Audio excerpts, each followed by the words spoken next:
often people are curious. And so what these 12th grade scores mean, just as a reminder, it is the highest score that a student receives on the ACT across multiple times. So they might take it one time, they might take it 3 or 4 times.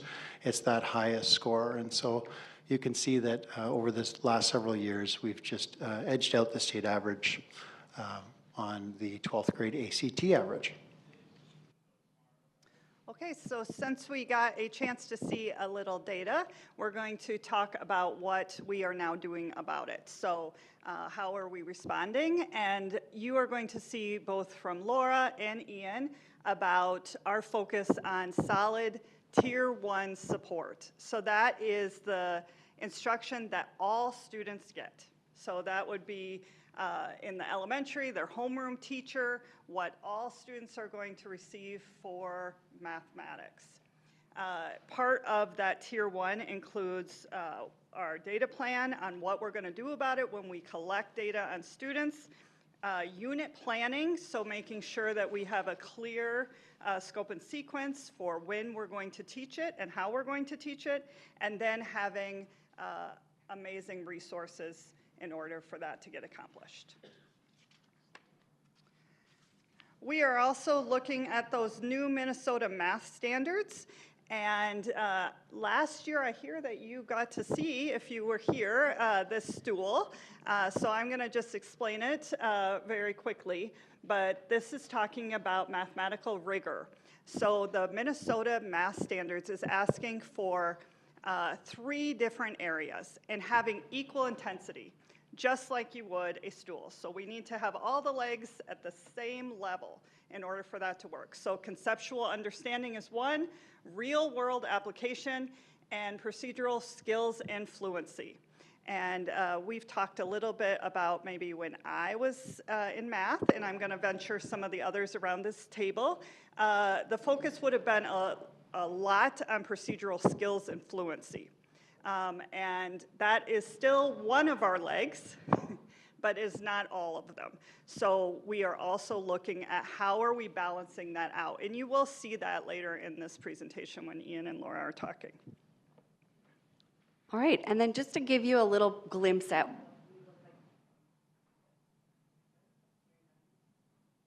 loud too. Okay, our elementary implementation timeline looks as follows. So we've got sort of this 3-year rollout to give us time to get to these new standards, which will be fully implemented in the school year 27-28. So this year, we'll be pulling together a team of teachers, a cross-representation of our district, north side, south side, multiple grade levels all coming together to have that initial conversation and looking at those standards. That will continue into next year. And then you can see that final full implementation. While our resource will not change, and I'll talk to that a little bit later, we will be switching to a newer version of our resource. So along with looking at these new standards, we'll be infusing that new resource and the things that it brings. All right, good afternoon. Similar in secondary world, we are actually adopting a new curriculum, and so this year we're doing an initial implementation of that curriculum, sort of getting our feet wet as we try on that new curriculum as well as our new standards for Minnesota. We'll jump into the deep end of the pool, so to speak, next year with full implementation of that, with all of our teams getting together to work on how we implement that well in our classrooms. And that sets us up to be working on continuous improvement, so we're there for 27-28, just like MDE wants us to be, having those new math curriculum standards put in place by 2028. All right, so now we're going to jump in. We're just going to do a little snapshot of secondary, and so I'll talk about 6 through 12, what our math students are doing. We're going to kick it off. If we jump to the next slide, we're going to do a snapshot of what our teachers are doing in terms of reflecting and preparing for our new math standards and our new curriculum that we've adopted. So as we watch this video with our teachers, listen for when they talk about the new math standards. They've done a lot of work with diving in, understanding what those new math standards are talking about. Jolene talked about the 3 legs to that stool.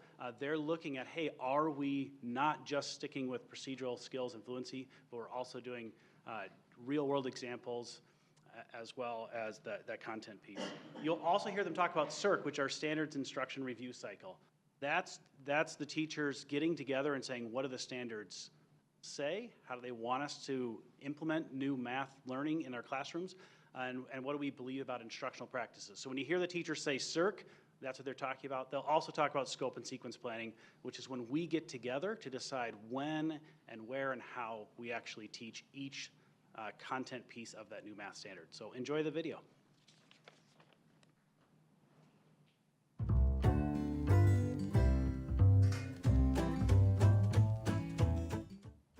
So excited about the new math standards. There are so many new ones that have. There are a lot of changes in those standards, but I think it will be a lot more applicable to real life situations. There's a lot of like probability and statistics. And there's a strong emphasis on critical thinking skills and collaboration and some of those deeper, higher order thinking that's necessary for success. To add financial literacy is a great thing. I think that's something that our kids can really relate to. Problem solving and conceptual development, the three-legged stool, is essential. I love the fact that they've increased the amount of data science that's in the standards, because I think that's going to be really important for the future. And a strong emphasis on statistics. A lot of our mathematics nowadays deals around, large groups of data. Thinking through things instead of just getting the answer and really analyzing data, which I think will be helpful for students. Focus more on real-world application and life skills for students, which I'm excited about working with students who receive special education services. Part of the CERC team has been really nice, because then I got a heads up of what's coming. I really enjoyed working in the CERC process. It's been nice to collaborate with other teachers around the district. But it's really good to have conversations with colleagues about why do we teach it this way? Is it more or less important to do different things? Trying to find a curriculum that best matches the new standards, where there's a lot of thinking, problem solving, analyzing. Clarify as a district where we stand and unify all the buildings together to have the same standards so that we can all follow the same scope and sequence. It's nice to see these kids have those aha moments, which again, I think the new standards are going to help with that. My students are amazing here at Lake Middle School, and I really enjoy working with them every day. We have been blessed in this district to have some really amazing kids and colleagues to work with.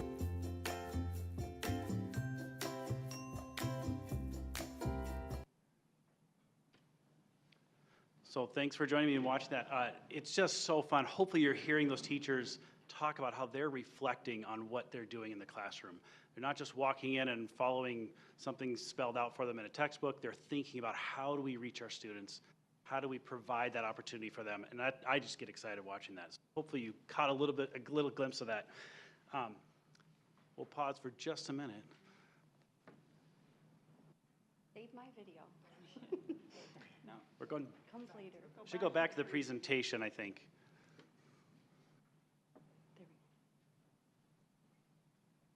There we go. Fun.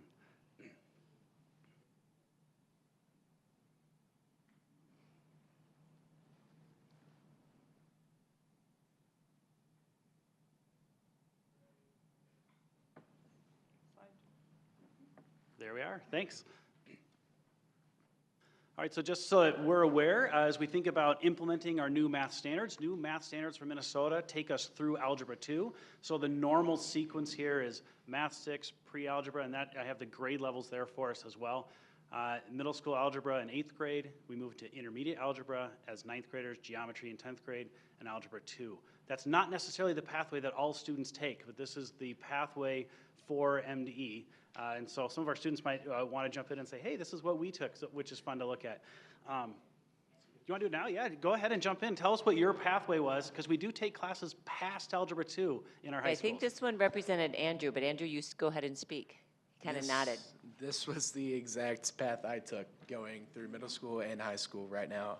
I'm actually currently in Algebra 2, and truly this pathway hasn't really affected me much, because I'm still learning the same exact stuff that everyone has learned at some point, and still in some of the same classes as some of my other colleagues in school.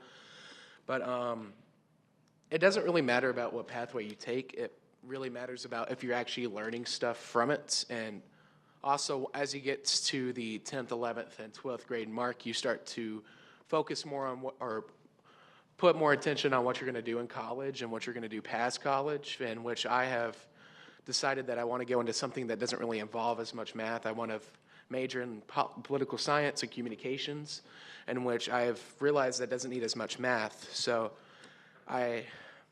people are like, you should take pre-calc, you should take AP pre-calc, but it really doesn't. It doesn't affect you in certain ways if you're being influenced to take one class. It matters on what you want to do. In fact, I'm actually doing CIS algebra next year to stay more in the algebra range and also get college credit for it. And honestly, I think for people, if they want to go that route, that's probably the best route to go. He's now being a salesman, too, for our CIS classes. Matilda or Taya? Taya, do you want to talk about yours? Taya has just a high school math pathway, not the elementary and middle school with us. Yeah, I came to the district my freshman year. I tried to push myself in math. I personally really enjoy math, but I like how the district allows us to be very flexible with how we approach our math pathway in high school. My freshman year, I took IB Algebra 2, and then my sophomore year, I took pre-calc, and now I'm currently in AP Calc. And I've been pretty successful my entire pathway. I really like my teachers. Overall, it's just been a really great experience. I have a lot of options. I still have options for my 12th grade year, whether I don't want to do math. There's options if I do. There's simpler options, harder options, and my teachers guide me through it. So yeah, it's been a very positive experience for me. My pathway, I went pretty much on this route until 8th grade. I took intermediate algebra, and then it was just like hopped from that, and then geometry, algebra 2, and last year I took statistics through PSEO at Century College, and this year I'm not taking any math simply because I'm kind of going down like the same social science kind of pathway where I don't think that other versions of math are super important to me currently, but yeah, so I've had a good experience on the pathway. I think it's helped me a lot, I feel like. I think maybe students aren't, or at least personally, I wasn't too sure about how you really get up in math, and I didn't know that I was even advanced until like I showed somebody that I had intermediate algebra, and they're like, oh, that's not what I have. I was like, okay. So I think that like maybe if it could be more clear to students or something about how necessarily you go up in math, I think that'd be great. I think it is clear to some students based off like how much their parents know about things, but my parents aren't super duper involved in things related to the district. So I was unaware of it, but I still think that either way that the pathway is good and it's a good basis. So. All right, well, thanks for sharing. That's like perfect. You had different routes each one, and couldn't have planned that better. That's beautiful. And so as you think about teachers then, as they look at their scope and sequence planning, they are planning for that progression of knowledge for each level that students go through and ensuring that they feel confident at that next step. Also, just a note, as we talked about the ACT, that college pathway going through Algebra 2 prepares students well for the ACT. Sometimes we have that misperception that students have to get to AP Calc BC in order to do well in the ACT. And that really is not. If they go through that normal progression, we have prepared our students well to do well in the ACT as they move through. So just put that in, another piece to think about. As we think about the teachers putting together that scope and sequence, can we go back one slide? Sorry. Really, it's that scope and sequence which the teachers think thoughtfully about where and when we have that progression of learning. They develop specific learning targets which really create a pathway for our students to ensure that they are learning what they need to learn. Those learning targets are based on the Minnesota standards. So that's how we do that. And we really have a great opportunity in our district where we pull together teachers across the district. So we'll pull all 5 high schools together to build that scope and sequence.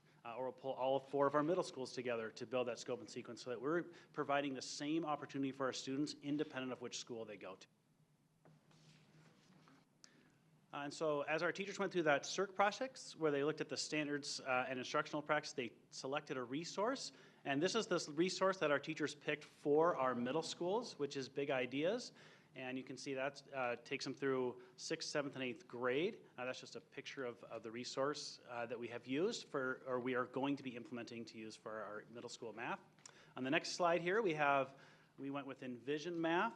And the process there is the teachers look at a whole bunch of different resources and evaluate, does this match what the Minnesota standards ask us to teach? Does it match what we believe as educators should be in front of our students? And so that's why they picked that. On the next slide, I just picked a couple highlights of what that CERC team believed each resource would achieve in that selection. So the first was they really wanted to make sure that it works seamlessly with Schoology, which is what our students use for learning. The next thing they were looking for is, does the resource have digital access to all of Minnesota standards? Not every resource out there does. A lot of resources are made for the whole nation, and they don't necessarily have our Minnesota benchmarks and standards put in place. And is the resource well laid out for students and teachers? We want to make sure it's accessible for our students. And then they wanted to make sure that there was that connection to real life opportunities, right? That's going back to that three-legged stool. We did not want to pick a resource that was just based on fluency. I say this is what they aspired to. The actual implementation is sometimes a little tricky, and so has it been perfect on all of these levels? Not yet, and that's that opportunity for us to, as teachers, look at it. So we had a few little glitches about how does it work with Schoology? How does it learn? And that's our teachers really diving in and using the resource and seeing how it works, and we've been able to overcome a lot of those hurdles as we've gone along. Okay. And now I'm going to introduce Laura Larson, who's going to talk about elementary. And I'm going to shift us even further back. So think way back to elementary. If you go to the next slide. Like I referred to earlier, we don't necessarily have a new resource that we're bringing into the elementary. We have had Bridges in Mathematics since 2018. And our teachers are still using that resource today. So just for anyone who's not familiar with this resource, what this looks like, there's some components there for you on the screen. What it looks like in practice is there's a typical math block that's about 60 minutes in length. You can see that makes up problems and investigations in workplaces. And what I like to tell people what this looks like is definitely teacher introducing concepts, but it's very collaborative in nature. So students are using math tools, working together, having conversations and questioning one another, and playing games to sort of reinforce those concepts. Then we have this second other part of the day that's about 15 to 20 minutes in length. That's a number quarter. This looks like a calendar. It's an anchor for the classroom for students to have concepts reinforced. And so it's pattern recognition, it's sequencing, it's keeping track, and really there's a lot of data and probability that is involved in that number corner, and we have that all the way from kindergarten through 5th grade. This year, what we are doing with Bridges in Mathematics that's new is concept quests. And that's what I'll focus on tonight. This is a new piece. It's a supplemental piece, but it's a part of our curriculum, so it directly connects with the units that the teachers are teaching and using with the students. You can head to the next slide. It'll tell a little bit more about this. So Concept Quest really is taking problem-solving tasks and infusing them for all students. The beauty of this is that all students deserve to have a rich, rigorous math classroom, just like that mathematical stool referred to. It's enrichment for all. So this is not for only some students or some students that might be faster or have kind of that intuitive nature for mathematics. It's really for all. And so what it's doing is it's taking those grade level concepts and it's reinforcing them and asking students to think deeper and more complex. So it's really building critical thinking and problem solving. So that horizontal enrichment is, all that means is it's across the grade level. We're not going outside of the grade level necessarily. We're just going deeper and more complex. These tasks really do reinforce that idea of what our standards are asking us to do, which that idea of mathematical rigor is that every one of us is a mathematical being, whether we see it or not. And at the elementary level, what we really like to do is build that math identity. From a very early age, anyone can access any problem if they're given the right tools and guidance. And so this Concept Quest edition really opens up possibilities for kids that maybe don't see themselves as a math student. So strategies, any strategies open to you, and students have the ability to compare and contrast how they approached different problems. So on the next slide, in front of you, you have a task example, because I thought what better way for me to help you understand what this looks like than to give you an example. And so just like I would launch in the classroom, and just as you'll see in our video, our teachers have I saw some of you working on it, maybe, ahead of time. So this can look many ways. Many of our teachers are doing sort of a whole class launch with students to get them into the routine of attacking a problem in a different way. So there's no front loading. There's no teaching necessarily ahead of the task. It's simply just a task, just like we face in everyday life. So I'll read it aloud to you. You can follow along. If you don't know what you're looking for, it's the thing with the squares. You can start working on it, but I'm going to ask you maybe to pause, because it'll be better if you can talk with somebody next to you. So this problem really is, the largest square in this image has a total area of 144 square units. It contains 2 shaded squares. The larger shaded square has an area that is 4 times that of the smaller shaded square. So you can see at the bottom, the only directions are without measuring, determine the total area of the shaded region.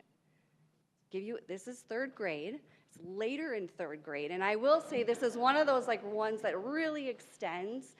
There's sort of 2 tracks. There's excursions and there's adventures. This is an adventure, so I leveled it up for all of you, so this is a trickier one, but it does align with their geometry unit. So we'll just give you a couple minutes, but I would encourage you, somebody next to you, just problem solve how you might start. We'll check in like a minute or 2.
All right, no matter where you're at, we'll have you wrap up.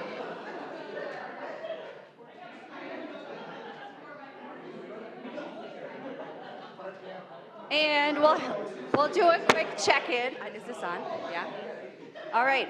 We'll do a quick check-in, and I'm not necessarily looking for an answer. All right. Is there a prize? There's no prize. I have no prizes. I'm sorry. I don't. Just asking. That's right. It's just the process. Asking for a friend. This would not be timed in the essence of the meeting. Yeah, go ahead. So question, Yes. so when you're doing this with the 3rd graders, Yes. like I assume that this is to scale for them, correct? Or would you not, or does that not? They get exactly what you have in front of you. Okay.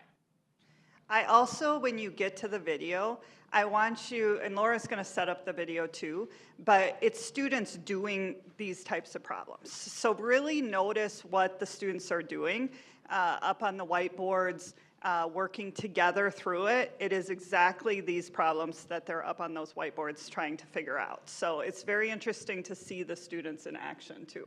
Yes, and there's not one way to approach this problem. Does anyone want to share how they approached it? I saw some folding. Yeah, maybe just one share. Yeah.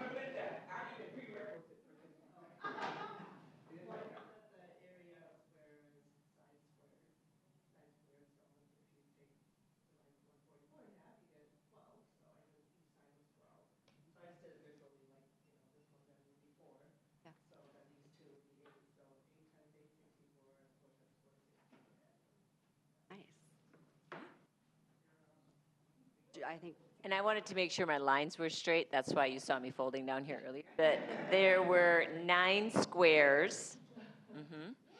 9 squares divided by 144 gave you each square times 5, because there are a total of 5 squares.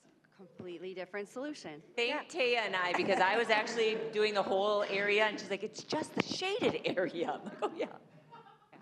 So if you flip over that page, on the back side, if you want to take a look at it at another time, it really does look at, you can see those targeted there's no answers on the back. The targeted concepts, so that task you just did really does rely on students needing to know a little bit about area and then multiplicative reasoning. So it's getting at kind of a lot in conjunction with a geometry unit.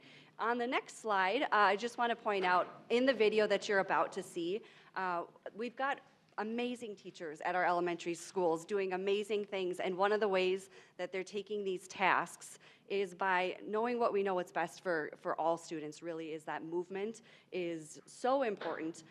Talking with one another, collaborating, sharing thinking, challenging each other, justifying answers. It's all things that you're going to see our youngest learners doing in a variety of different ways. So enjoy.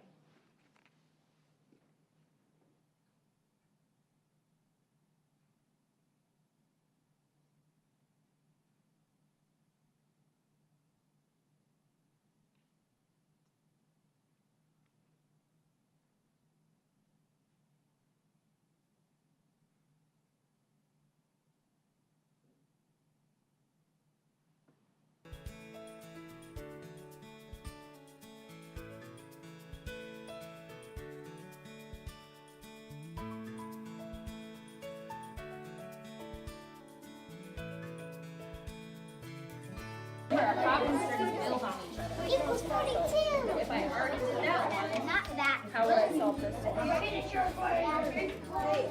right here? They took that multiplication equation and they split it into 2 that were a little easier to manage. That was a strategy I didn't notice anywhere else. We used the 5K, then we have to make the next one. No. Yeah. If we use the 5 and something up, then we'll be 7 there. Then we need 0. The 2 1 on here? Yeah.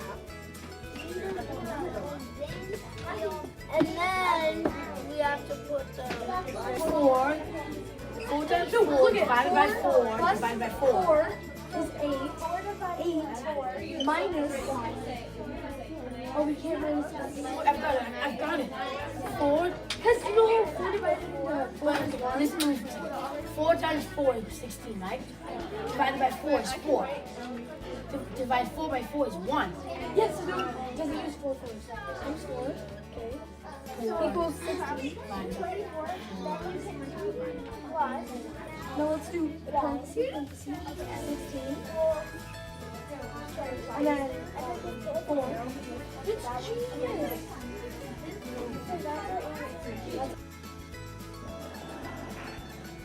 So just a little sneak peek at what's going on in our elementary schools. High engagement, different way of looking at doing mathematics. So any questions for any of us on the team? Does anyone have any questions? Yeah, Louise. Yeah, it's math night. I was so excited to see the things from Building Thinking Math Classrooms is how I recognize it, and so much research behind that, and it's fantastic. I've had an opportunity to sub and be in the midst of children doing that. It's fantastic. Can't compliment the Number Corner enough either in terms of math talk and how important that is. I do have a question about, back on slide 6, more like a noticing maybe. So that's the one that shows our high school kids, and there's that dip down to in 22. I think you got to go back another one. There we go. That dip in 22, I think that aligns with the new set of standards. And I'm wondering, especially at our high school level, when new standards come in and they've got to be sorted among specific classes and kids' pathways, how much of an effect do you think that has?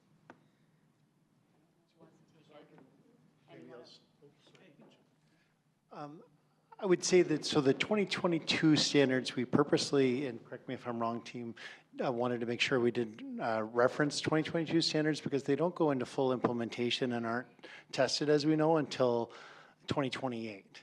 And so the inference maybe that the 2022 score dip connected to the standards, and please feel free to correct me if I'm wrong, but probably wouldn't be connected to a shift in standards directly.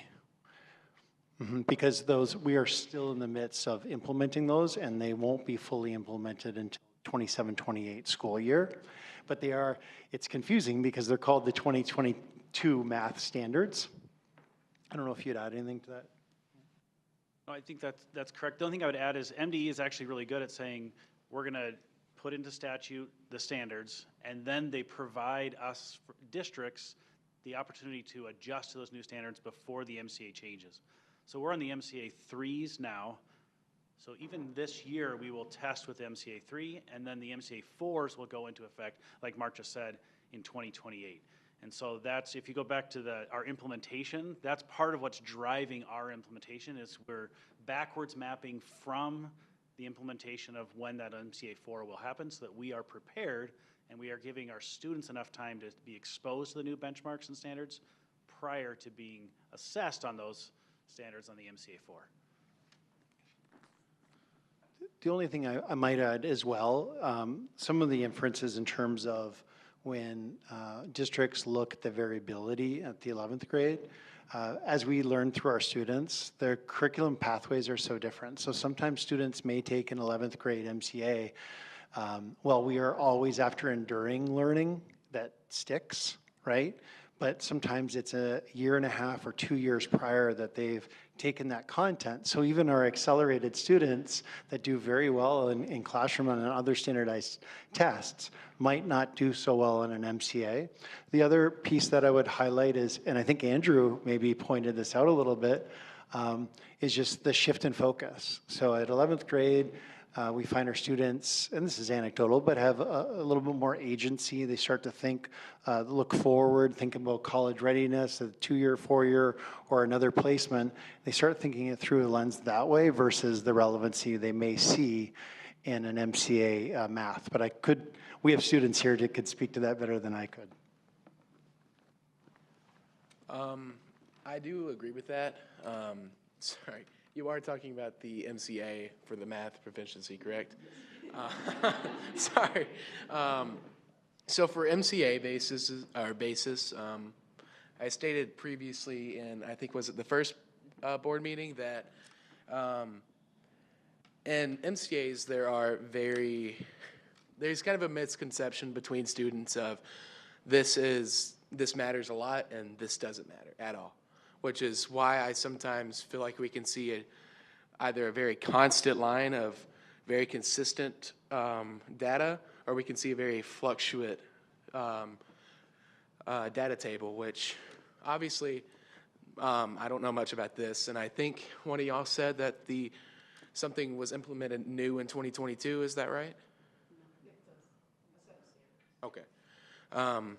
But mostly they are pretty stable overall. But there are a lot of kids, especially at Eastridge, I noticed, that take the MCAs, just they know the stuff already, or they don't know the stuff, and they just fly through it, and they don't try as much, and they try to focus more on their classes or more on like studying for certain things. But truly, I do agree with you. As we get older, we get more independent, and we realize that we need this certain stuff to get to realize what we need to do for college. So yes, I do agree with you on that. And I think Andrew points out the fact that when we think about our students and the amount of tests that they take, the endurance and the ability to stick with it, and what benefit might a test like this have for students. And I think that's something also that the legislature is taking a look at, the state is taking a look at, is what is the impact of the MCAs? And is it giving us good information about student learning? I think if we recall, Laura, I want to say it was you when we talked about literacy. Leah. Leah talked about just when we even look at reading, how many of the standards are actually being tested on the MCAs. And so I think there's just right now some conversations about the validity, the fidelity of MCAs and then how that information is being used. Another thing for me is, I feel like if students knew what the MCAs were truly used for, because truly before we take the MCAs, we don't really know what they're used for. So I feel like if we're given that information, that maybe there would be an increase in stats. Obviously, that's just a prediction, but I just feel like if we knew that, it would just be better for students in general as well. Any other questions? Yeah, quick question. So we don't offer trigonometry anymore as a class, right? So is that included in the geometry course or the Algebra 2? Yeah, thanks for that question. So we will do trigonometry, but those courses are not part of the MDE required courses that Minnesota has stated. We believe that all students need to make it through Algebra 2. But students have the option of taking trigonometry once they go past Algebra 2. Okay. So there is a course available to them? Yes, Okay. there's a course, yeah. And if they don't take that, are they introduced to some of those angle concepts in geometry and Algebra 2? So they have a Yes. basic understanding of sine, cosine, tangent? Yes, those are all part of the standards that we would cover in geometry. That's correct. Okay, very good. Thank you. Any other questions? Yeah. Melinda? Okay. I just have a twofold question. So I'm looking at the MCA math proficiency rates in elementary compared to middle school, as far as 60% and then dropping down to 46%. Wondering what that's about, as far as like, do you have any answer for why the numbers go down so low? And then also, are there any stats for before 2020, as far as like before kids were virtual learning and, you know, the pandemic and everything, and what the rates were at then? I think it's probably more complex than what I'm going to say, but one thing that I can point out is that we did shift to a new resource in 2018, and with that new resource was a shift in pedagogy and how we approach mathematics, and so to see the numbers slightly more consistent or a little bit higher at the elementary level, we've had a pretty consistent resource that all of our teachers have had for a number of years, so we're past that implementation timeline. That might be part of why it looks a little bit different between elementary and middle, who has not had a new resource until now. So we had sort of in the middle of the two standards shifting, we actually had a resource in the middle of those two at the elementary level. I was going to add something when I was looking at that too, Melinda, that I noticed in elementary school there's 80 minutes for math. Correct. Which is just more time, which to me would allow also more consistency. Simi? Thank you for this. So one of the questions I had was that when you look at the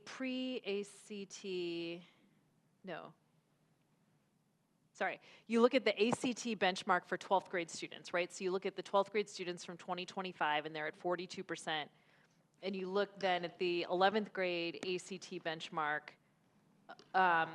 is a little bit higher the previous school year, right? Because that's the same cohort of kids, right? The 11th graders from 23, 24 are the 12th graders from 24, 25.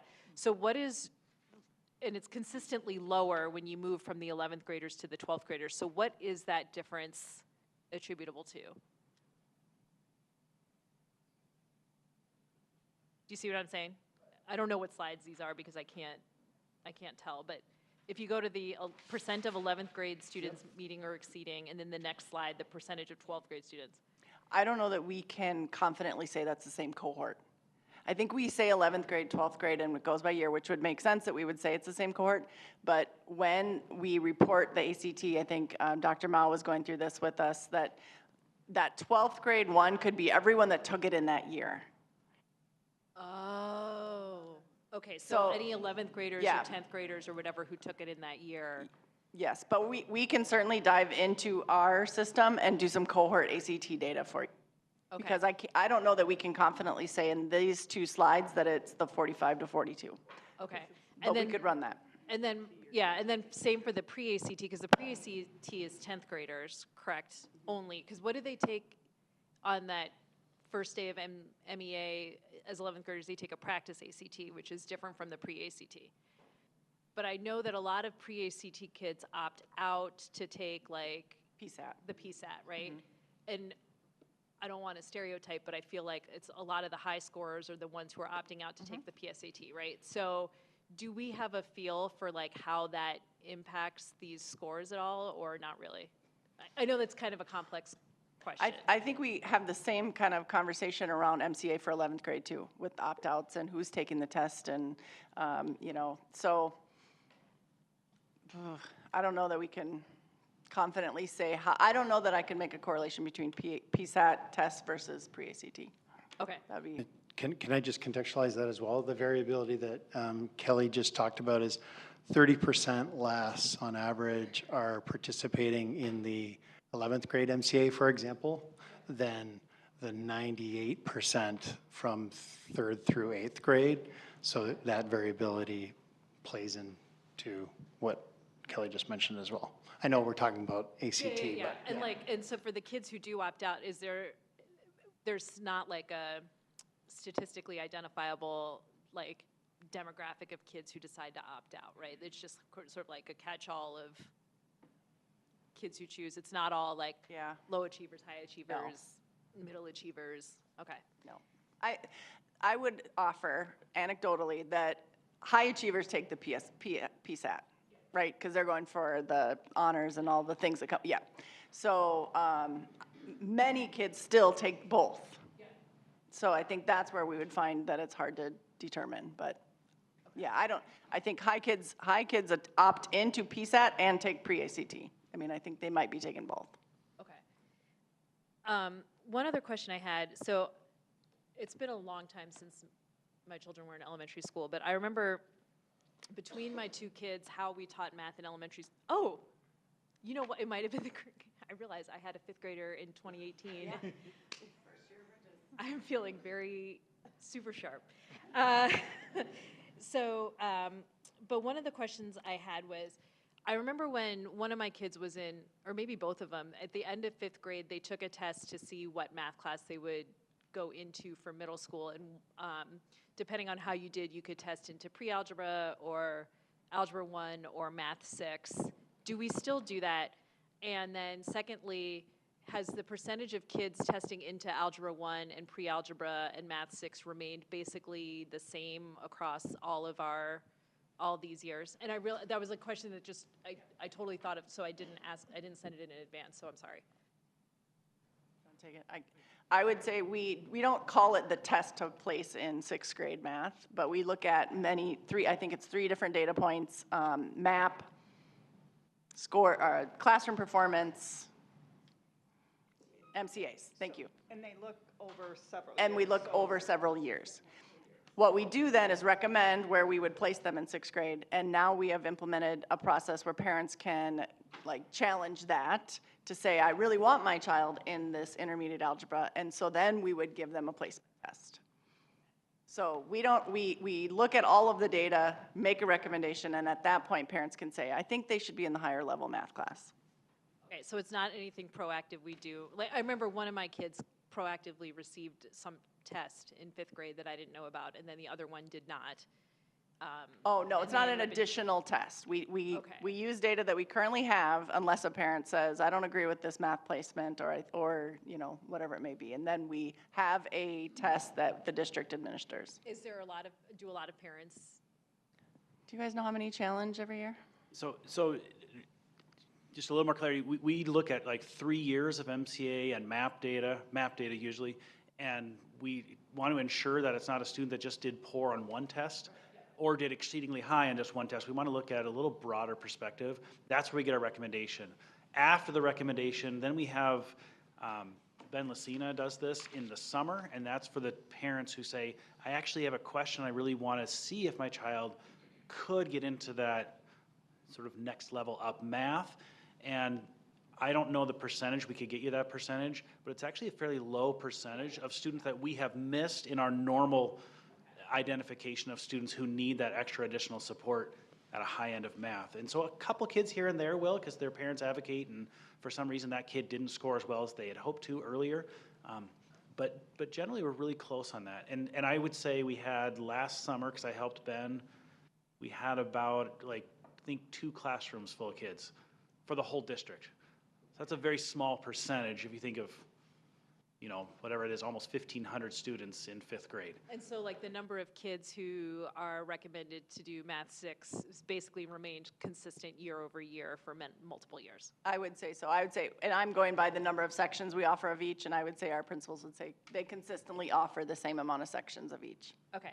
And then my last question was around high school math. So the state stops at Algebra 2, the state standards stop at Algebra 2.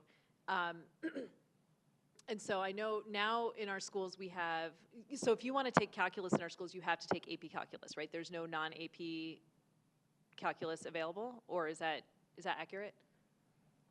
We have so we will have AP stats and also stats. That's one pathway students can go. We also have pre-calc that's not AP. Right, but I'm like, if you think make that's it correct. I'd have to look. I think it is only AP. only AP calc. calculus. So actually, are our there- students might know that. Right? Yeah, only AP. Only AP. So for pre-calc then, like if you take, do we plan to still offer AP pre-calc versus, and regular pre-calc, or is there a plan in the future to consolidate those to be more similar to AP calculus? I have not been in any discussion that looks at changing those upper level high school math courses, at least at this point. Okay. Any other questions? I had a couple of questions. The first one was for the elementary group. You know, looking at all this, thank you for putting it together. It's really interesting, and it's all aggregate data. But if you like dig into the MDE sites, you can like look at individual schools, and there's a lot of variability between our elementary schools. And so I just was hoping to have you all comment on what are you learning from these different buildings who are maybe having really, really wide success with their initiatives versus those that are maybe, you know, or how they're going back and forth over the years. Just kind of curious about some of the more specifics. So I know you had that question earlier, so that gave Laura and I kind of a chance to talk about it as well. So, you know, we definitely want to lean into where we see successes in our schools. And we always stay curious about why did that happen? And what can we learn about that particular school and those changes. But it's hard to, I mean, when we're responding to that question, the different schools, we could talk specifically about each school and what those are, but they are different things that the schools have put into place. I would say my very general response is I think we are getting much better at intervening at a quicker pace. So when we see students starting to fall behind or even need a little acceleration, we are responding at a quicker time period, which is allowing students to grow, and we're seeing better results at the elementary. And the schools that you are seeing kind of the big bumps, that is really what's happening there. So they are providing, when they're seeing students that do not understand that, they're not waiting until next year to answer that question. It could be a student takes a test on Friday, they don't do very well on maybe that just exit ticket, and the student finds help on Monday for it. And that's the kind of turnaround that we want to get really good at in our schools. And the ones, especially the ones that you specifically pointed out, that is exactly what was happening in those particular schools. So. Thanks, appreciate that. I just had one other question for the secondary folks, which was about students electing to take online courses versus in-person courses, and like if you're seeing any major differences in performance there, or you know, kind of how that looks. It's a really good question, and I'll go back to the complexity. There's a lot of complexity there. And so I think that's going to take us doing a deeper dive into which students are selecting to do online and which students are finding success in online versus not finding success. And then I think there's a lot of questions about what's driving students to take an online course versus an in-person course. And one of the things I'm really proud of is, and if you have a chance to go back and look at that video, we have teachers that teach online and that are in our brick and mortar schools. And they are collaboratively working together to ensure that the level of instruction, the level of rigor in those math classes is the same independent of which modality you take that class. And so that's where we really are putting our energy right now to ensure that students are getting the same instruction independent of where they're at. Can I just add one more thing to that? Excuse me. I would also add, I think we're into year 4 of Sawashko Online, is that correct? Year 4, and there's been a lot of work done since the beginning of the online delivery to continue to chart out what the expectations are for the online learning environment, as our teachers are incredibly talented, and harnessing them to cast a vision of what does effective learning look like in online, so that any new teacher that's coming in understands what the expectations and the framework. The other thing I would say is we've discussed, actually since receiving some of your questions as well, is what is the value of maybe taking some of our standardized testing, AP, something that's external as a measurement to compare online. And I think, and again, without looking at it deeply yet, I would predict that there's a lot of success on our online students, and in part, because of who is attracted to those classes in the first place, the independent. And then my other just comment was that, and you can correct me if I'm wrong, some of the students are taking the Sawashko online courses, and then some are electing to go elsewhere, right? And so that would be interesting to learn if that is also impacting, right? Because the quality of the instruction is obviously monitored much more closely in-house. Thank you.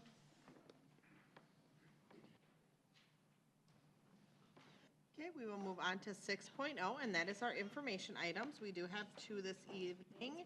The first one is 6.1, and that is audit results, and that will be introduced by Chris Blackburn, Director of Business Services. Well, good evening, everybody. So I know that this is one of my couple excitings. We get revised budget, or original budget, revised budget, levy, preliminary and final, and drum roll please, we get the annual audit report. So I'm excited to have Erin Nielsen, who's principal with LB Carlson. So that may look, I believe Simi had commented, she said, I had to Google it. So you may recall last January, we had mentioned they had just been merged with LB Carlson. They used to be called MMKR, was our audit firm. So they completed our audit here and have issued our reports, and we've sent them off. There is one, the single audit, the guidance came out very late, I believe in November. I'll look at Erin, and so I believe it was in November itself that the guidance from the federal government came out for that specific. So that's our federal funds. So we'll do that by March, I believe. Right now we're just having usually I would click backwards, so now we'll see if Erin can click backwards or not. That's why I let Kelly do it. To that end, I said I'm really excited to have him here, but I will just really like to, first of all, thank very much the finance team as well. So Nikki Kasler, our accounting manager, especially, who is the kind of primary contact for the audit and does a significant amount of work. It's kind of our life. I think sometimes we joke that we have budget and audit season, and so this kind of starts in July and wraps up in December, and but also the rest of our finance team as well. Amy Tarman, our new, Patty Marks and Shay Oden, as well as Dinah Moreno and Mary Beth Collins as well. So without them, and along with a lot of support from the staff in our buildings that help make us be successful each year. So with that, I'm going to turn it over to Erin. And then just a note that we'll just look for approval at next board meeting, and that we will be applying for the Certificate of Excellence again. We did receive it for 19th year for our last year, and we anticipate hopefully receiving number 20 this year. So with that, I'll turn it over to Erin. Great. Well, thank you very much. I appreciate the opportunity to be here this evening. I'm sure the only person more excited is Chris to put another year behind her and get to work in 2 instead of 3. I'll try to remember and share with the group that I'm looking backwards, so we're actually talking about June 30th, 2025. Okay, thank you. So looking backwards to June 30th, 2025, which is good to reflect on how did the budget compare to the actual results, and do adjustments need to be made moving forward. But with that, I'll move through the information pretty quickly because I know you're well into the next year and already planning the following year with budget and levy and all that information. So we start with our role as independent auditors to provide an opinion on those financial statements. We also issue our reports as required for internal controls and compliance under government auditing standards and as required by the Office of the State Auditor for the Legal Compliance Manual. And getting right to it with the audit results. So the district financial audit, you may have noticed we've issued what is known as an unmodified or a clean opinion on the basic financial statements. So exactly what you're looking for with that opinion on the financial statements. So meaning they're fairly stated as of June 30th, 2025, and for the year then ended. You'll note that we did have an emphasis of a matter paragraph again this year, so they keep adding GASB standards. I've probably commented in the past, I think when I started my career, we were on GASB 32 or 33, and now we're, technically there's been 104 issued. We've implemented through 101 now.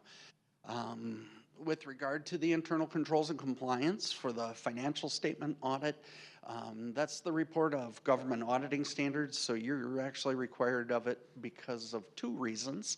The state of Minnesota requires it under government auditing standards, and then because your federal awards are in excess of $750,000, you are also required to have that audit completed for the single audit, which requires it to be under government auditing standards as well. So as you can see, we're pleased to report we had no material weaknesses or instances of non-compliance with our testing completed in that area.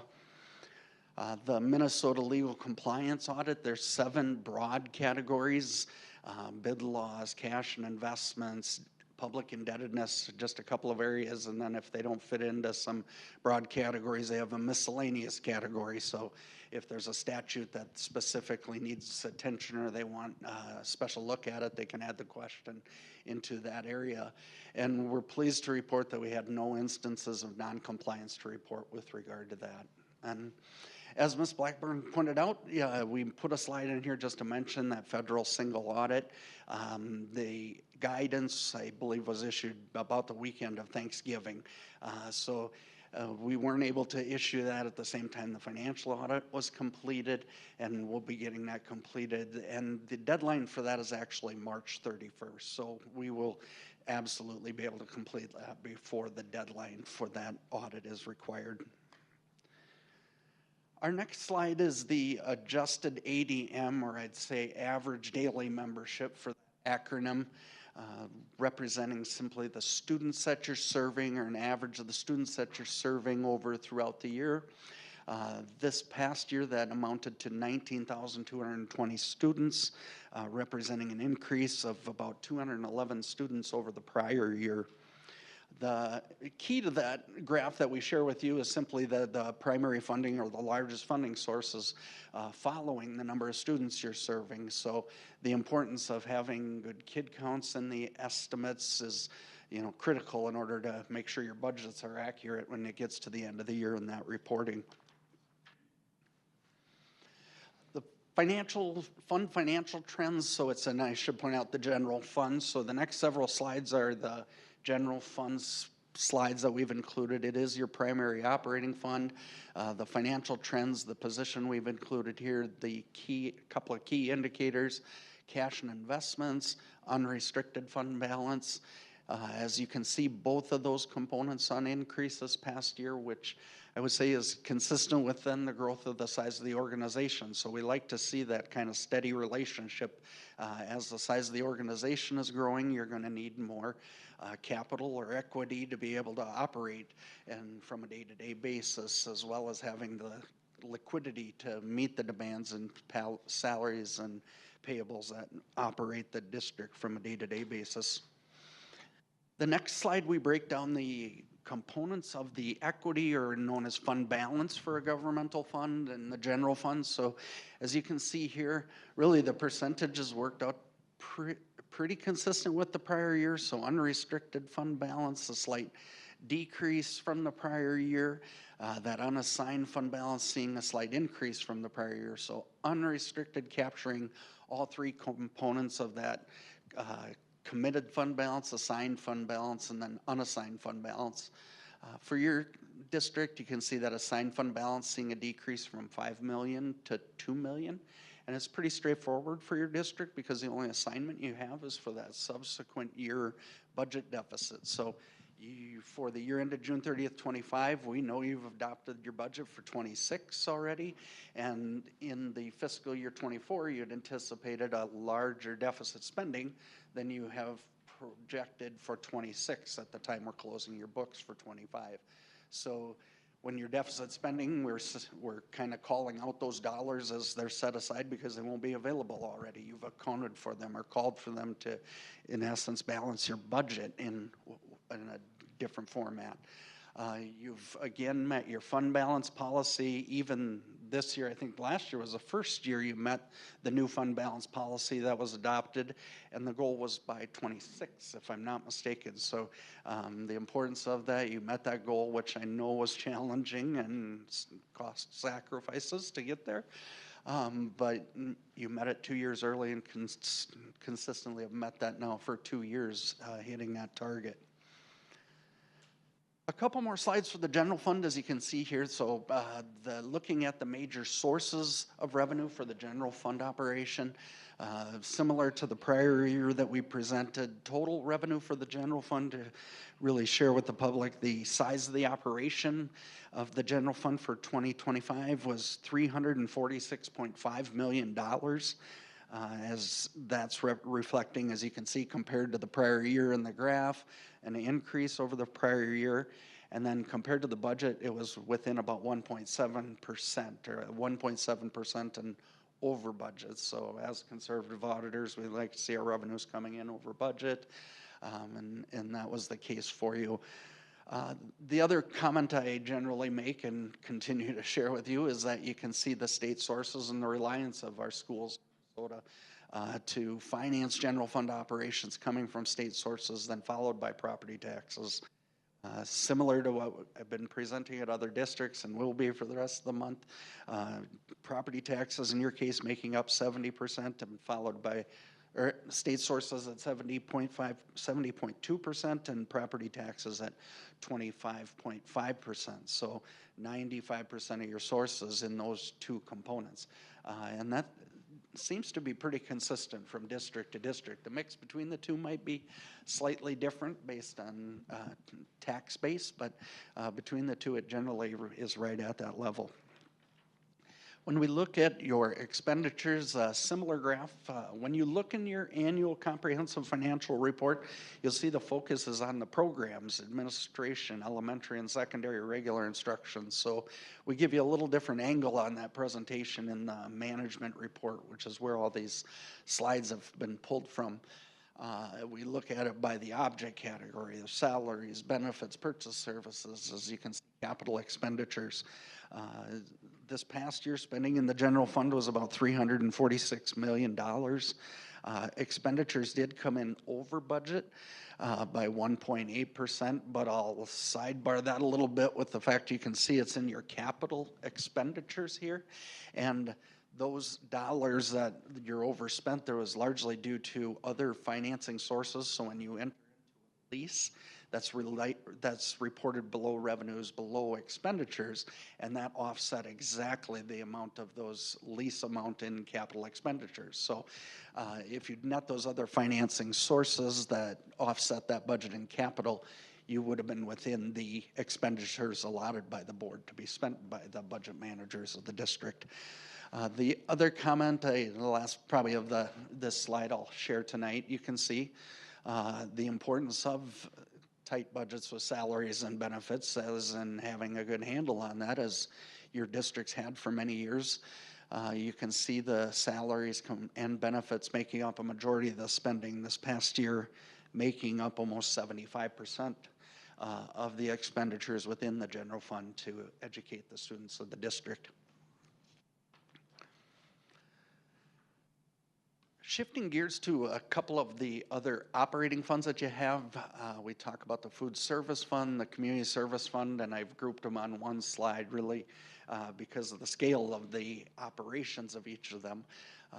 I would consider your district one of the larger ones in the state, and even the activity in these funds really, it is significant. There's a lot of activity within each of these funds and active funds.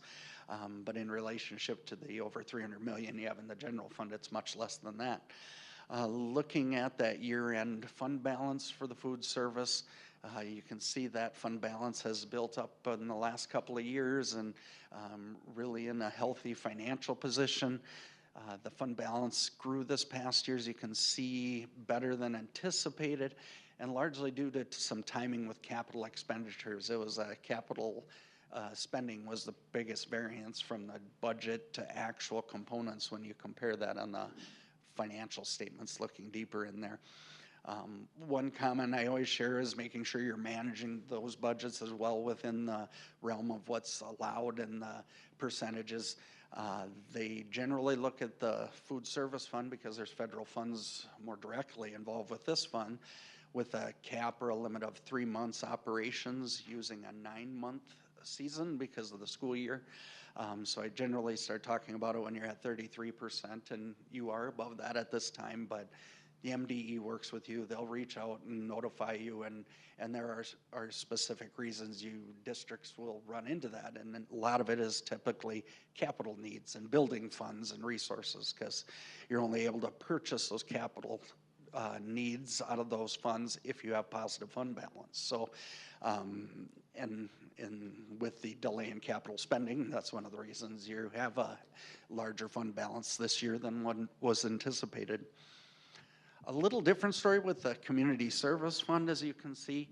And as a conservative auditor, we always talk about the importance of fund balance. As you can see, this fund has now fallen to a deficit financial position. I've had to tailor my comments and learn from your district as well, from the other side, not just being a auditor and conservative individual with the finances.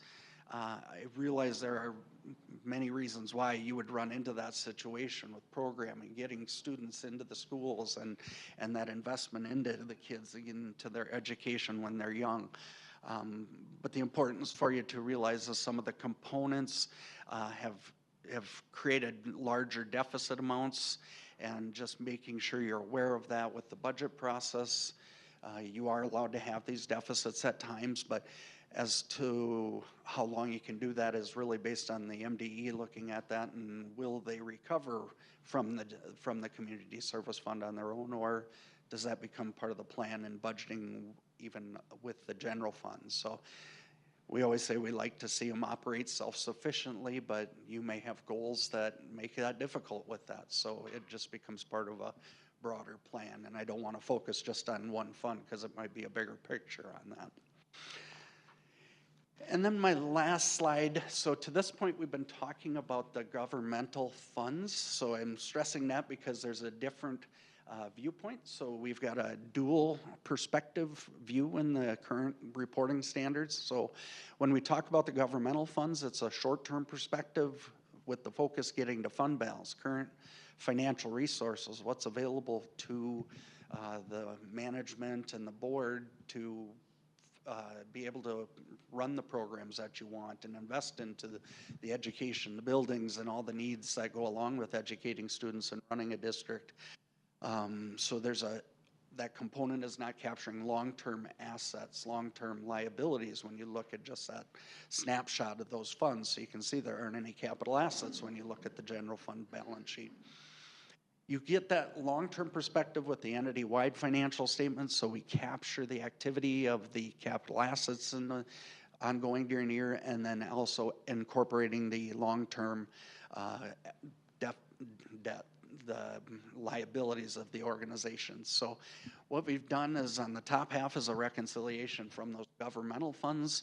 If you look in the financial statements, the first financial statements actually is the last slide, starting with that entity-wide presentation and then transitioning to the fund-based financial statements, and there's reconciliations that show you those differences. So we've summarized that with the slide before you this evening, and then the lower half really focuses on that equity or net position when we're talking long-term. As you can see, the net investment in capital assets increased significantly this past year. You're right in the middle of a large bonding project and a lot of construction ongoing. That would be your capital fund. You can see that really correlates closely with the total capital assets net of depreciation increasing this past year. But what also is captured there is how fast you're paying down the related debt on those assets that support it. So we like to see the increase there. It means you're paying your debt down faster and investing in capital at a faster pace than the depreciation on the buildings. But it's important to note that that doesn't provide additional resources that can be injected directly into programming of the district because it's tied up in your infrastructure, the buildings of the organization. The restricted, we're capturing the dollars that you receive largely from state sources and with specific requirements on how those dollars are utilized. Long-term facilities maintenance, operating capital is a couple examples. There's basic skills funding and a number of other categories. Debt service would be there that we talked about, some of that increase. And then the unrestricted category captures everything else.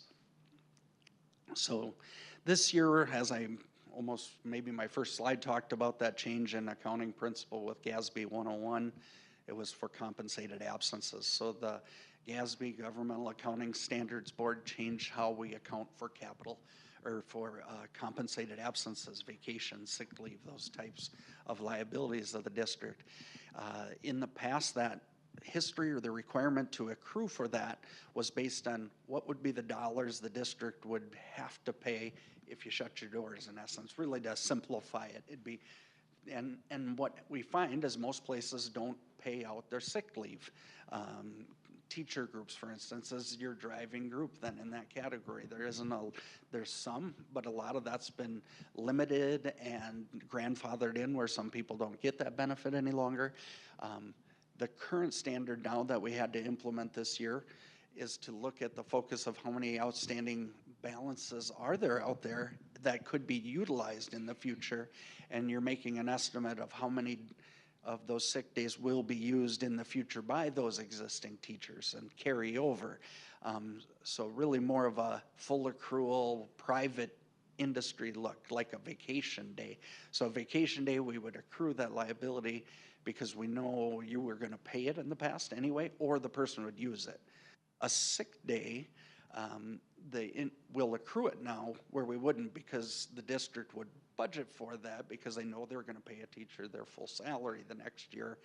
And so it didn't matter if they took a sick day or they were there teaching because it didn't cost them any more than that budget 1 year's salary amount. And then they would have to also budget for an estimate of how many substitutes and so on that would fill those needs when the individual was off on a sick day. So I know it gets a little difficult trying to get to the detail of it, but I wanted to point it out because of that is the driving factor to that unrestricted where you see a decrease in the unrestricted net position. So it may have raised alarms for you, and you didn't negotiate anything differently to your union employees or any of your employee groups. It was simply how the accounting had to be changed to capture the new reporting requirements of sick leave. So, with that, I know I went through a lot of information. I know your ACFR is over 150 pages long, but I didn't want to dwell on the past, so I know you're moving forward and save some time for questions, and I'm happy to stay as long as you want and cover any areas. Does anybody have any questions? Thank you. This was super interesting. I'm not gonna lie, I love the audit day. So, so my question for you, okay, I'm still a little bit confused about the new standard and how that has negatively impacted our unrestricted. Like, so is the old standard?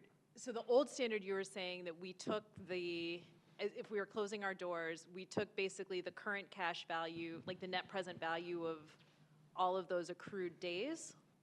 If you would pay them out. If we had to pay them out today. So the biggest one is sick days, and majority of those, if at the end of their career, if they didn't use their sick days, I can't remember, you have a group of teachers that do get them, but not everybody gets them paid out.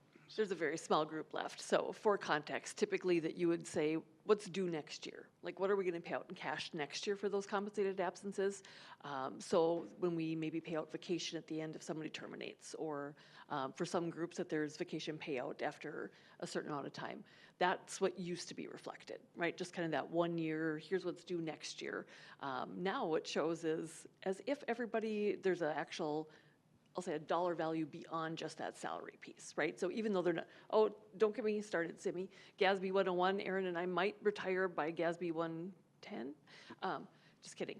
But I said it's some of those crazy things. So we don't spend a lot of time, when I used to audit too, we don't spend a lot of time typically on the district-wide statements because that's not how we operate. We operate day-to-day on the fund-based financials. And so while it certainly still is important, and it's important for this group to be aware of that, to know that these have all of our possible debt in there. It's kind of, there's items in here that they call deferred inflows and deferred outflows that I call the made-up assets and liabilities. It's just a very different perspective, and it was their attempt to try to make it a business-like concept. And so it doesn't always align with governmental accounting, right? That's not how we operate. And so the challenge in that, happy to have a conversation about that later on, because there's a lot of nuance to it, and I can show you how to look up GASBs if you really want. But it just reflects then that they're, so do you remember implicit rate subsidy? We've talked about that maybe on the OPEB. Similar to that, where there's a kind of inherent cost to that, but we're already covering the cost, right? Okay. Maybe might be the best. And I'll try to say it maybe in a different manner. So vacation days, right? Your district always accrued those entity-wide only, and that wouldn't be a fund base because it's long-term. You would accrue those. We would set up a liability for those because either the individual would use them, or if they retired or quit, they would get paid them. Sick days are different for a majority of your individuals that if once they retire or quit, they're not compensated for unused balances. The new standard now says, are they more likely than not to be used for the remainder of their career? So you really might just be paying them as days off for the rest of their career when they get sick and take a day off. And now we have to accrue it as a liability today because they earned that sick day previously. And so it's matching up the year they accrued and earned the sick day in the year they did that versus when they used it. In the past, we'd only record that expense when they used it. Okay. So we have to accrue it now. Yes, because it's available to them. It carries over to the future. And then however many sick days carry over, we have to carry that liability over. If more likely than not that they'll use it. So if I was an employee, I had sick days of 100 days, then Chris would be analyzing that to say, okay, how many years does Aaron have left to utilize 100 days? How many does he typically use in a given year? So there's lots of assumptions. So you'll notice that's one of the big assumptions we put in there is estimates. It's probably one of the biggest estimates in that entity-wide financial statements because, there's going to be a group of people that utilize all of them for all the wrong reasons, right? They get sick at the end and are later in their career and have to use many of the days. You'll have the group of people that have the fortunate health and never take a day. And so all these assumptions come into play. Is it more likely than not how many of those sick days that are available to use will ultimately either be used or paid upon retirement? In the past, we'd only pick up the ones that were paid upon retirement, and we wouldn't have to pick up the ones that simply would be used in the future because they would be expensed and budgeted and planned out every year with the annual budget process. Okay. And so we have to carry then all of that liability as like 100% of the value. We can't discount that because we think, okay, they're really going to use it in 5 years, so it's worth less today than it is 5 years from now. For the dollars, for days that you say, okay, we'll pay you, some contracts will read, we'll pay you this amount, that doesn't match their daily rate of pay. It might be a dollar amount you pay per day. You use that dollar amount. If I had 200 days, but you thought I'd only use 100 for the rest of my career, you'd only accrue 100. You're making an estimate of even how many. But we got to use your current rate of pay at the date of the closing of the books. Okay. Because I haven't made more with a bigger salary in the future till the next day. that gets captured next year Okay. when we do the estimate again. And then what happens with the reconciliation of what is actually used versus what we've accrued? Or that just happens like in a future year? It in essence happens naturally because you pay the people as you go through the year of what they actually use, right? Either as so a when sick we day pay or them, their then the liability salary. comes off. And then you estimate the Okay. liability again at the next year, and it's the difference, that change that runs through the adjustment Okay. entity-wide, Okay. so. And then my other question was around like our long-term liabilities for pension. So I was reading that that's a prorated amount for TRA and para, correct? So is that like the global TRA, and then because we are X percentage of, well, maybe you could just describe it. Yeah, I was going to leave you to it because that's a very, very accurate description. So it really is, it's the statewide, they basically say, and what's our percentage thereof. And so, again, kind of to Aaron with this one where it's, if we would, TRA's not and PRA are not paid that way, right? At the end, they don't send us a bill and we pay it, right? We collect as we go and we pay that in. And so, but it makes the assumption that if the statewide program would just close its doors, to use Aaron's term, what would our potential liability be to that? So again, it's that percentage thereof that we are of that whole. Okay. And so this is again like another bill that's never really going to come due. Correct, 100%. And then and this is so dumb, but my last one was when I was reading through one of the reports, and I would see that there's like a difference between the audit and the UFARs of like $2 or whatever. Yeah. Are those rounding errors? Like, what is the? Yeah. Okay. So our financial statements use whole dollars and the pennies, and then you've got 80,000 accounts, or how many accounts? I don't. Not quite 80. Yeah. Close, 20. It was just- it was so 20,000 dumb, but I was just like, accounts, how is there a yes. $1 difference between Yeah. these? Okay. Yes. I will Aaron, tell you is there that a there's a point? reason. Aaron, is there a point when we're going to stop using the penny in school districts? We don't use them. I would say we don't use them on budget either. So I would just like to thanks to Aaron as well, and I'll make sure if there's any other questions too, but I did realize as I was very kindly thanking my team that poor Amber Shower's out on maternity leave, and so I just totally overlooked saying her name. So I would also like just to thank her, and I hope she's having a beauty and maybe not actually watching this meeting, but I still wanted to thank her. So I'm enjoying her beautiful little girl. So any other questions? This was awesome. Thank you. Okay, and thank you, Aaron, very much again for the Well, time. thanks to your I staff. had There's one more question. Yes. Perfect. In reading the reports, there's a lot of restricted fund balances that get kind of accumulated over time. And I was just curious, if they are set aside for specific reasons, why they start to accrue over time in some of these different areas. Yeah, that's a great question. So I would say most commonly it's timing. So often that maybe what the state gives us in aid, that maybe there's some timing in that expenditure. Some years it's, and some will kind of predate, probably even me, that maybe there was a collection of funds at some point that maybe there was uncertainty of exactly how we wanted to spend those dollars at some point, or a decision got made differently to leverage a different dollar, a different source, right, for an expenditure. Sometimes some of the expenditures will fall into multiple buckets, but most commonly it's timing, Elizabeth. And so, for example, student activity, and each one of them is very different in the kind of why. And sometimes we need to save up a little money for, I'll look at Kelly, we were talking curriculum tonight, right, with the TLS team. And so sometimes we know that we have a coming spend for something. And so sometimes we'll retain purposefully a little bit of those dollars, like, hey, we need to carry a little fund balance, or in a rainy day sort of way. So operating capital might be one that if we have a special assessment, we could utilize those dollars. So we want to make sure, like, hey, do we have anything coming there?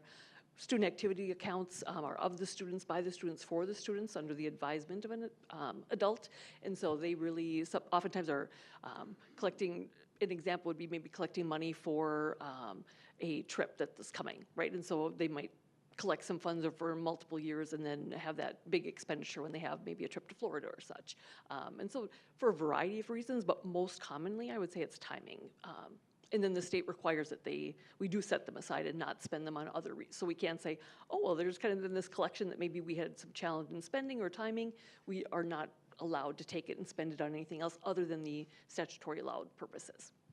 Thanks for the explanation. I think one of the things that, as I was reading it, I just wanted to ensure that, like, sort of the public knew that if there was money set aside for special education and resources for, like, those kinds of things, we are spending those down because we're servicing these students, right, as their needs are coming up. But there are these other things that you maybe don't see as clearly, and why we would hold that. Thanks. Absolutely. Well, thanks again, everybody. So we'll see you in well, for revised budget next, I guess. So, but thanks, Erin, again for, and they're always a pleasure to work with. So at next board meeting, again, just that we'll look for acceptance. So thank you. And thank you, Chris, for all your work on this audit. Thank you. Okay, we will move on to 6.2, and that is our proposed policy changes, and that will be presented by Julie Nielsen, Superintendent. Good evening, and thank you. This evening, I am bringing forward 6 policies. There is one policy, Policy 104, just one in the 100 series, and that is 104, School District Mission Statement. After being reviewed with the board committee, there are no proposed changes. 716, employee recognition, there is just a proposed change regarding the monetary and statutory updates. 718, the district credit card program, there is just a staff title change, and that is Chris's title to Director of Business Services. Policies 17 and 721. I'm always amazed sometimes when I look back at some of our policies, like, what does that policy really say? And they're already state statutes. So for both 719, authorization to solicit bids, there is a state statute. So the recommendation is to delete that policy. And then 721 is very routine and regular nutrition services practices. There is currently no MSBA policy, so the recommendation from the group was to delete. And then finally, policy 730, post-issuance debt compliance section. There was an update to section 3, which dealt with the requirements of that particular policy. So this evening, we are open for conversation from board members. Does anybody have any comments or questions regarding any of those policies? Okay. Dana, did anyone sign up? No? Okay, then this will come forward as at our next meeting to vote on. Okay, with that, we will move on to 7.0, reports and comments. Superintendent Nielsen. Thank you again.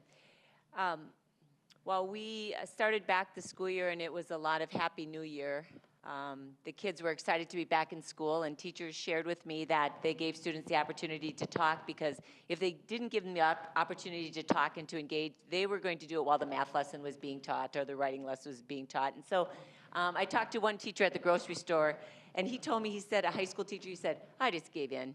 20 minutes, just talk to each other, catch up, connect. But it's so exciting to have the kids back in school. And with that Happy New Year, I do want the board to know and our community to know that today and this week we have spent an enormous amount of time making sure that our kids are safe. And so I have a statement to read. This afternoon, all of our families should have received an email letter from me with the subject, Keeping All Students Safe. As we're aware, the immigration enforcement activity in Minnesota has visibly increased. This increase in immigration enforcement activity while school is in session has caused families and students to question whether everyday routines, getting on the school bus, coming to school, before and after school athletics and activities, field trips, or even going out to recess are truly safe. Unfortunately, we cannot control or guarantee what happens outside of our schools, but we can promise that safety in our schools is the top priority. We will continue to implement our visitor and volunteer procedures in all schools and have taken the time with all of our leaders, from our school principals to our office staff, to review that protocol. In addition, we are grateful to our community for the secured entryways that do not allow access into any of our learning spaces.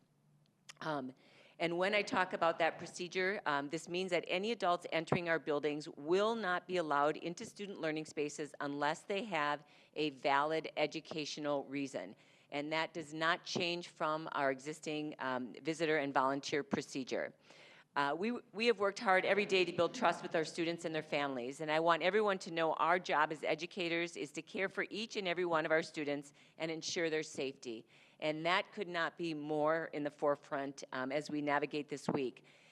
As I have shared with our own staff, every interaction we have with others matters. All of our students belong here, and I want our students, our staff, and our families to know that they are valued members of our school community, and we welcome them in every single day, and we will do whatever it takes to make sure that while they're under our watch, that they are safe and well cared for. Thank you.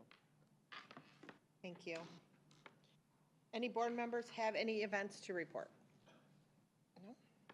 Okay, we'll move on to 8.0, and that is our future meeting dates. We have a meeting here on January 22nd. It is a business meeting at 6 p.m. And then on February 5th, We have a workshop meeting here at the District Service Center, also at 6 p.m. And with that, 9.0, and we are adjourned.